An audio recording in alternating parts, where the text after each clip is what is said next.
Hi,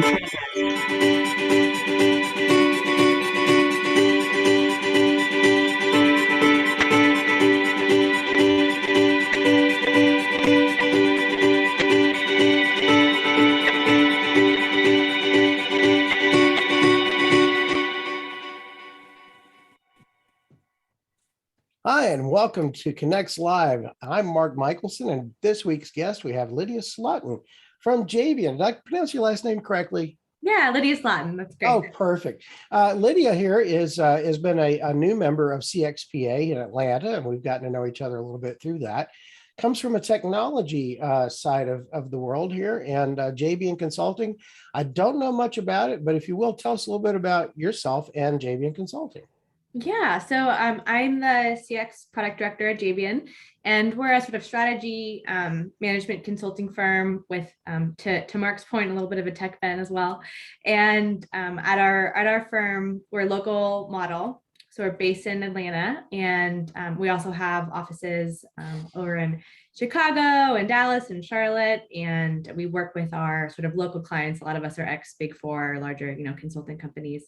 And I, in particular, run our CX practice. Excellent.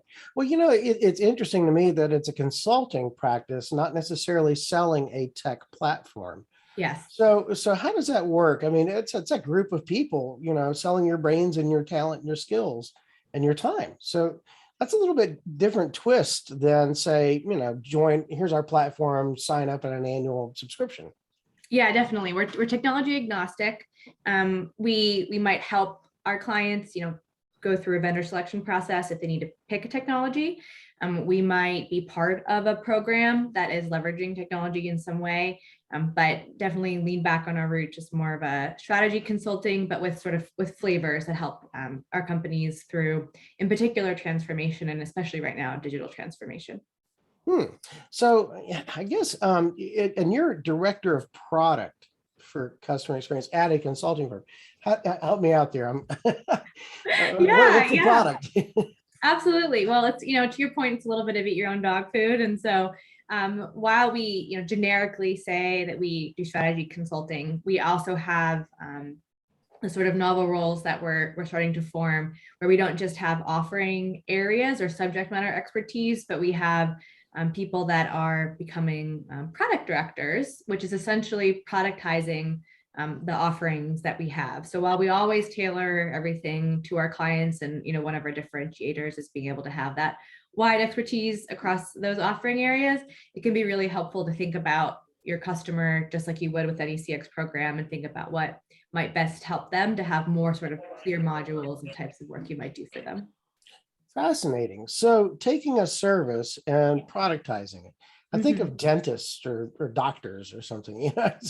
When you go to a specialist, you go to a specialist for whatever that is. So in packaging and productizing services, that's a fascinating idea to me. I don't want to delve into your strategy or things like that, but I am curious how do you go about managing that with each person? Did they come to you and say, hey, I've got an idea, let's package it? Or did the company say, here are the things we need to offer, let's find the people? Yes.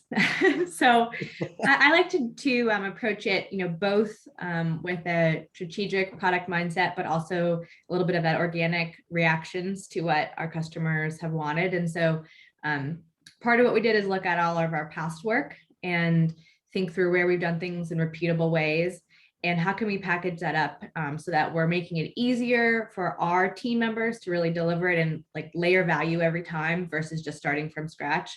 But then also, how do you make it more clear to our clients that this is something that we could help you with? Because it's real. Sometimes when you buy consulting, you're like, what am I really going to get at the end? And so trying to have a more clear output from the beginning can be really helpful. So part of it's retro, doing a vintage analysis on what we've done and what makes sense to kind of package up. And the other part is thinking in two ways, but putting ourselves in the shoes of the clients that we have. And in this case, in the CX offering area, leaders of customer experience at an organization, and really thinking through, if that were me, how would I bite off this work? And so talking with clients we've had and thinking about how we might come up with something new, and then making an even better version versus just repeating what we've done before. So some of these products, might cross silos. How do you deal with that? Absolutely. It's a great question. So the way that we are thinking about, helping our customer experience leaders are sort of externally focused projects or internally focused projects. And so there's initial upfront work that we can do that's very much CX strategy, but whether it's how you run your team or how you are coming up with the strategy for the experience you want to deliver. But then as you can imagine, as you continue down rolling that out, you start to cross over with things like organizational design, people process tech implementation. And so at those points in times, there might be ways that we bring in other of our other Jabian offerings from other colleagues that are experts in that area, or we might then hand it over to clients to help them work on those, or be there for that part of the process and sort of do more of like CX as a service. I've had consulting practices in the past myself, and it's sort of like, how much can you handle, right? When you're a smaller practice, either a jack of all trades, like a general practitioner, if you will, Yeah. or you're very focused as a surgeon on one thing or another, right? And what I find is that it depends on the organization I'm serving, who the client is. For instance, you've got your lead consultant deals with their person who needs the main thing. They're the economic buyer. That lead person has under them, 4 people, let's say, that are all different levels of production or even account management or whatever it might be. Is that structure what you're going towards? I mean, fitting your client's structure like this, or are you guys saying, we're here, try something different for your mold? Yeah, so it can depend. With our work, we often, to your point, end up connecting the dots, whether it's down into an organization or across. And transformation hits across, and especially CX is with I'm sure you've seen, but like the latest Gartner update on the definition of customer experience management, it's all about influencing other groups within your organization to make things happen, not just overseeing one project. So it's both, you have all of your connected core team as a CX person, CX leader, and then you also have within that potentially really specific CX functions like customer success or contact data, centers, et cetera.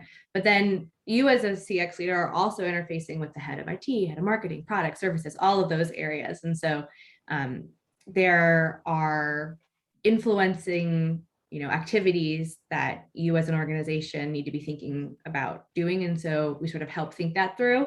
And then there also might be, to your point, diving into your own team and how is your team structured and how do you organize them? So I think I'm partially hitting on your question, but maybe go into more detail too, and I'll continue. Well, it's fascinating to me as someone who's owned businesses my whole life, and I'm looking at saying, okay, well, this is like an organization of chiefs. And you must have, is everyone a consultant, or are there certain people that are like superstars bringing in the business? And once your pipeline's full, you're full. Yeah. No. More on. Yeah, no, that's a great question.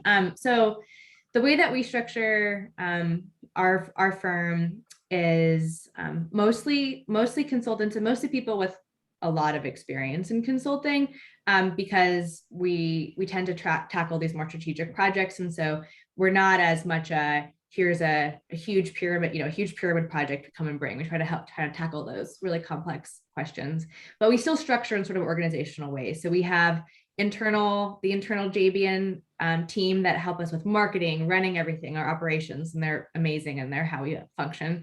And then we have within our consulting groups sort of different flavors, to your point. So we have some people that focus more on sticking with a particular account. We have people like me that focus in a more particular product area.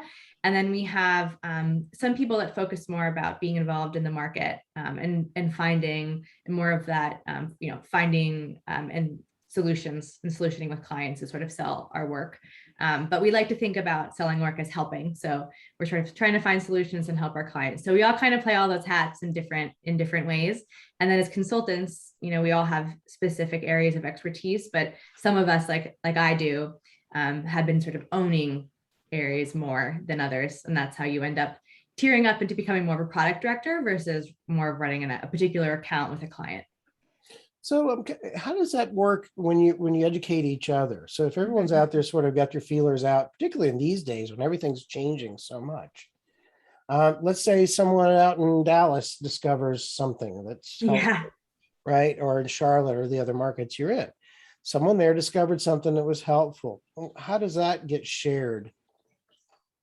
Yes, that's an area that is just near and dear to my heart. So I'd love to go into it. Both with our clients, where we're trying to think through, if you have insights on your customer, or you have a way you need an experience to be delivered, it is so important to have a knowledge management system that everyone can access, and to train everyone, and to keep those communications line, open. And that same thing that we try to teach our clients is exactly what we try to do. And so one of my favorite things is sort of creating this connected ecosystem of people. At Jabian, one of our guiding principles is around making it be a great place to work. And so we try to have this connected ecosystem of teams that even if we're in different offices, when we're learning something, we're sharing it back with each other.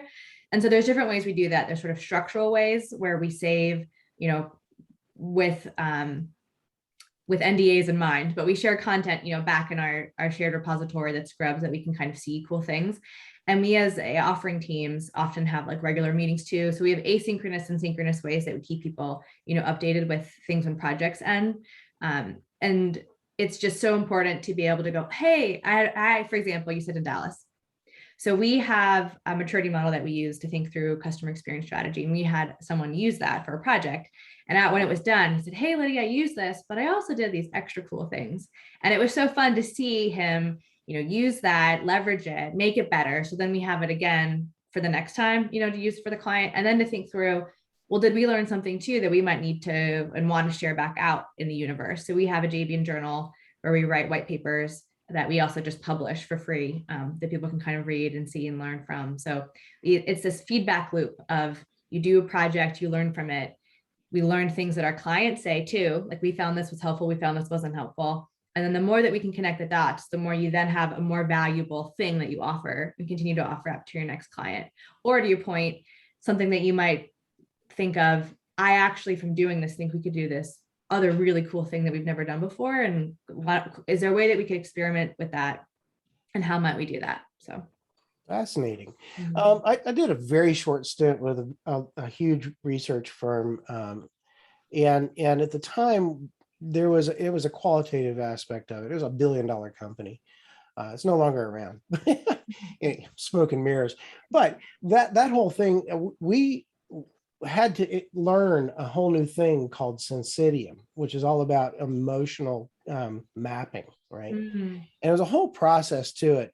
And they did all these long workshops. We had to fly up to New York and spend like 3 days in there doing sensory stuff and all these different ways to go about eliciting emotional maps, right?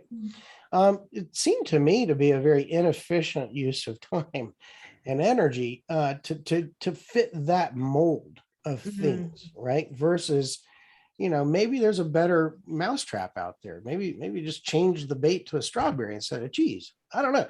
But I see large organizations sometimes tripping over themselves trying to go to market with a new thing, whatever that new thing is. And when you package that thing, you got to be able to promote it and deliver. That's the hard part for me to understand in consulting is the evolution from, here's a service, here everyone has these services, right? Just like a mechanic has a toolkit. But how do you make it yours and then it gets ingrained into your entire organization? Yeah, it's hard. And to your point, what I've, and I say we, but what I and sort of our other product, leaders and our lead have been trying to think about is, what are things that are ours? What are things that are differentiators? And what makes something a product versus just a service? So versus just, we'll come in and we'll help you solve this problem and we'll come up with a new way every way. And we're just here for you to be here. We'll think about your problem and we'll figure it out. There's different ways you can do it. I'm being a little bit facetious, but more loosely. With products, things we've been doing is thinking through where might something be a framework or a tool that we leverage, again and again. And when you're going to market with that, we've been thinking through, it's different because it's B2B in this case versus B2C. So a lot of our going to market happens within our internal accounts. So where are we already, where we hear a problem and we go, oh, I have this product, I have this approach that we have, and then we can help at those places. Well, for that to happen, all of our executives and our team members need to know about that product. So when they hear particular client problems, they know, oh, we have this thing that we can, talk to them about. And then to enable that, we have to think about, how do I make a version so if I'm not present, this person here can how speak can you to replicate it? Right? Like, and then how do we train our teams then to be able to have it? And so there's a lot of similarities in rolling out a new, CX program as it is rolling out a product within a company, and thinking through, how do you help everyone be aware, have the content they need to make it easy, have reusable solutions, and then that's just at our own accounts. And then as far as finding new places and accounts, it becomes more, instead of just generic marketing about Jabian, it's product marketing, right? So now we're working with our marketing team to think about, how do we do this differently? How do we help share what we have with the people who would actually need it at certain companies, and share it and describe it, at least with enough information that they know that they can reach out. And so it becomes, instead of, oh, we'll organically make some content about things we're really interested in, which I still love, our offering team still does, like, oh, I have this cool idea and I want to write about it. But it becomes also, what content do I need in collateral to put out in the universe with these campaigns, and then track, follow-ups on that and connect the dots together. So you're right, it's becomes this sort of interconnected ecosystem. And the one thing I'll say too is, it shouldn't be static. If you sit in a box and you build all these things, by the end of the year, if you think about the year we just went through, your solution might not even be relevant anymore. And so part of what we try to do is be nimble and think through, what's my must have and the biggest thing that's part of this that I can create, and what might be other flavors that I learned from along the way. So that's fascinating. It is kind of the ultimate Dr. Heal Thyself challenge. yeah. I mean, being the CX practitioner for your own company, offering CX services and consulting, which is, I've always found consulting is very much a personality driven thing. Either you're there or you're not, trusted and all those kinds of things. Yeah. I also look at it some parallels. I've always found parallels in, say, the healthcare profession or medical. And recently this year I switched over to a different hospital system. And their means of communicating and way of me being involved with them is so much better than the old one, because it's online. And even though there's a whole bunch of different professionals I'm involved with now, specialists, I still have one place to go that I can they're all in the loop on that, right? And I find comfort in that. Do you guys have sort of a one place to go for everyone like that? Like, you log in, you're in the system, and you can find everyone you need. Here's the researcher, here's the designer, here's the, coach or whatever. For internal or for our clients to access? For your clients, I'm wondering, yeah, or even internal. Those are customers. Yeah. So internally we have sort of a knowledge repository, and it's our everything site. So we can use it to make requests with other teams. We also use Teams, and have gone through that evolution in the past year of how do we better make it easier for us to all reach out to the right people. But we do have offering pages where you go and you can see who does what. And our behind the scenes team has done an amazing job sort of connecting it all together, so that when a project ends, that content is stored and you can scrub it, and then it click and then it ties in. And then if you make a qual on a past project where you learn something really cool, it's all connected there. But it's always there's always certainly growing pains in that. And we have been small enough where everyone knows who the lead is, and we call it being internally famous. So we try to encourage everyone, especially when you're going through your journey of networking in the community, how do you help have your own sort of brand within the firm that everyone knows, oh, you go to that person for that thing. Well, to do so, where is that listed? What have you done where you've been doing trainings on things so people know that it's you to go to? And then we have formal roles and informal roles. And so it's one of those things where we definitely have clear locations, but it's also really important, just like you're influencing as a CX leader, influencing in your internal team is really important. So everyone remembers, oh, again, this client just said this thing.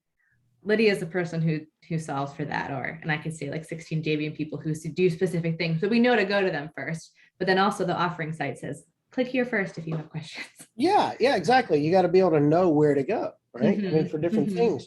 And it is fascinating just to hear. Your company's grown pretty significantly over the past few years as well, right? How many people are there now?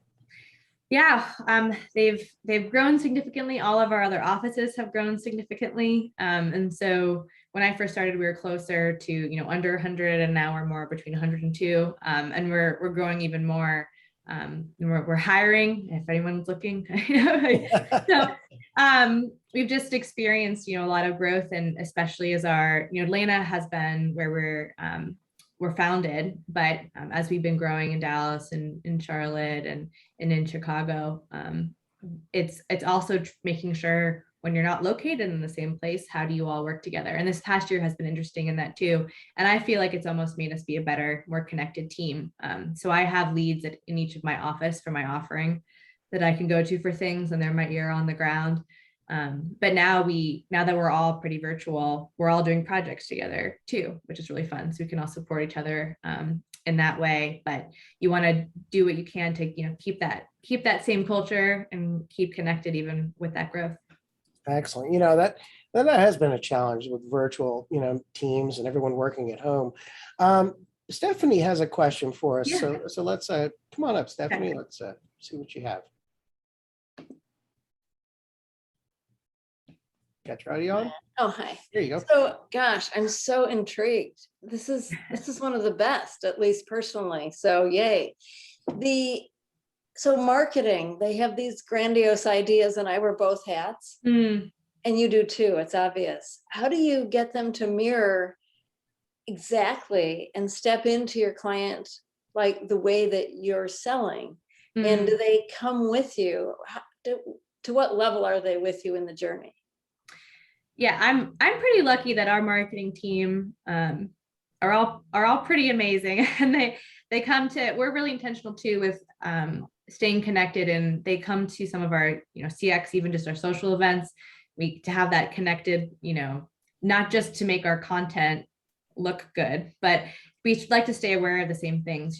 There's a couple of people that come with us to AI in Atlanta. It's the Atlanta Institute of Graphic Arts, but we'll go to some of the same events together sometimes. So, we'll hear a UX talk. There was one we went to last year in the before time, and you can go in person to lots of things. But just for example, we went to a great event and learned a little bit about, MailChimp giving a talk there together. And so we do things together. So we're both sort of aware of overlapping things, but then more tactically, as far as the content, our marketing team helps us write the Jabian journals, and they coordinate them with us, so they stay interconnected on the topic.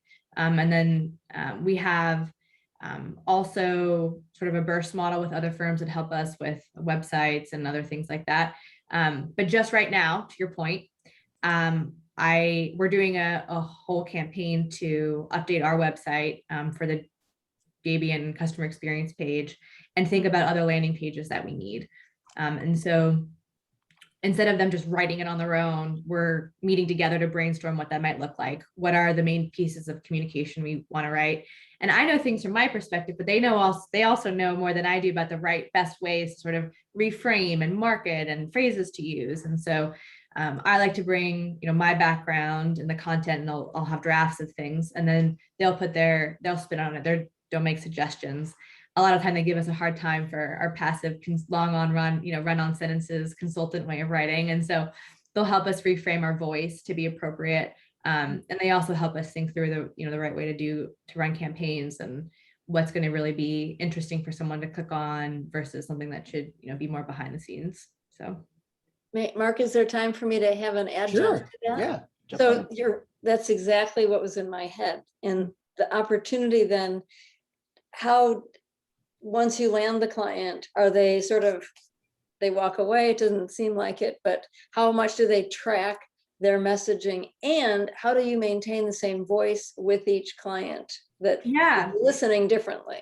So marketing will help us with pure new, we'll call it new firm campaigns, which is where we're growing our partnership on that product marketing together. We also have market directors that are in the community. And the people that we have in those roles are they're not, and I say just with lots of love, but they're not people who came from sales. They're people who moved into that role from being a practitioner. So again, I'm very lucky that one of those people used to help run the CX offering. So he knows all of the things that I'm talking about, right? And so when he's talking with clients, when he hears enough to know to bring me, he's already said things that are aligned with our perspectives. And I make sort of jumpstart content that he can always use to rephrase to. And so when I've completed that, I share it with him, and then he can use that and tailor it. But then he'll bring me along the way, and I again, me could be the royal we of me and other people in the offering team who might be the right person to bring to a first couple meetings. And then either way, let's say the client converts and they're now a client.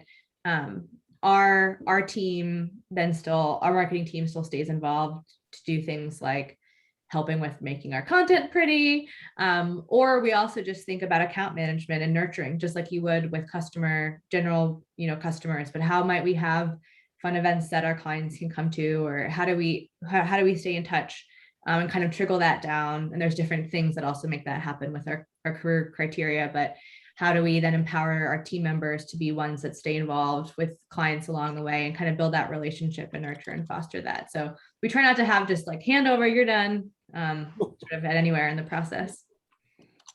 Thank you. Very insightful. I appreciate that. That's great.